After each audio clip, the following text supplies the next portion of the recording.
अस्सलाम वालेकुम मैंने टाठियो गोबरियो इस पर आज सबक यह बुलबुल का बच्चा अत मज सवाल वन पढ़ आज ये लिखित पढ़िए और समझिए यह पढ़ुन तो समझुन। खिचड़ी एक खुराक यानी सो खुराक जो दाल और चावल को मिलाकर पकाते हैं। युजन दाल तो तोमुल इकट्ठे रनित बनाने तथ वन खिचड़ी। सरहानी गो सर के पास यानी कलस नज़दीक। अकेला गो तनहा कुन जोन। थोड़ा फिक्रे थोड़ा याद खिचड़ी क्या गई यानी सो गज़ा युजन दाल तो बे तोमुल रलावान बनावान पत रना करा तो बनावान तथ खेचड़। सरहानी गो यानी सिर के पास यानी कलस नज़दीक। अकेला गो कुन जोन। सोचिए और बताइए यानी यम सवाल बोन कन दपान गोड़ सोचो पत वनो से। खिचड़ी कौन खाता था दपान यह खेचर कुस खेवान बुलबुल का बच्चा।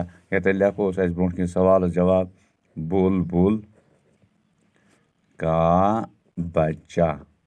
तो ठीक क्या उड़ने के बाद बुलबुल का बच्चा वापस आया ये उड़ा सो बुलबुल यानी बिल बिचूस बच्चे यानी गो हवास मज सो त्रेम यानी उड़ो तो सह आवा पत वापस आवा आ वापस लेकोस नहीं तो याद सह न आ वापस कह।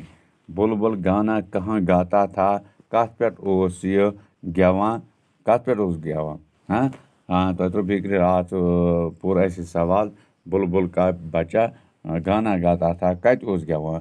हाँ दरख्त के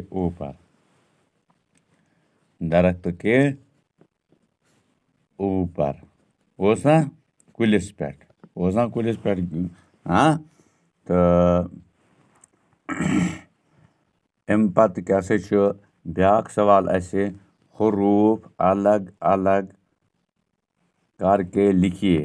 हरूफ लेखन अलग अलग ये मिसाल अम दिसमुत खिचड़ी ये खिचड़ी लोग कीब दुम हे जैर पत चीम पत डे पत लकुट ये इथे कन बुलबुल क्या करो ये लिखो बे पेश लाम बे पेश तो लाम गो बुलबुल ठीक।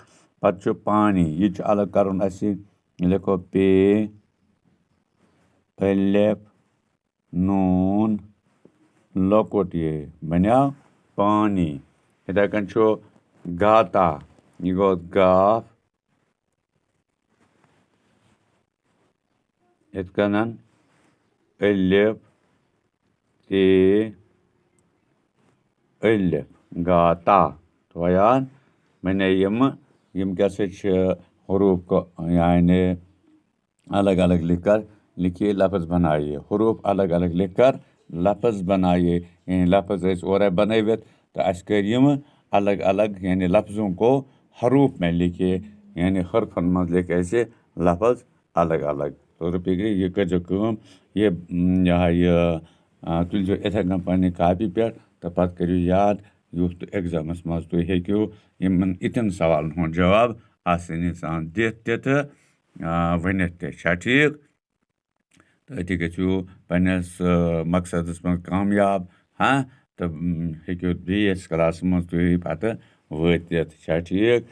ये उम्मीद तुम याद करान सवाल ठीक पे तो ताकि पन्नस इम्तिहानस मज गो तुम कामयाब तो कामरान। आज इजाज़त इंशाअल्लाह रहम आयंद वो क्या प्रोग्राम ब्रो कुन तो सह हावो तो इजाज़त फी अमान अल्लाह।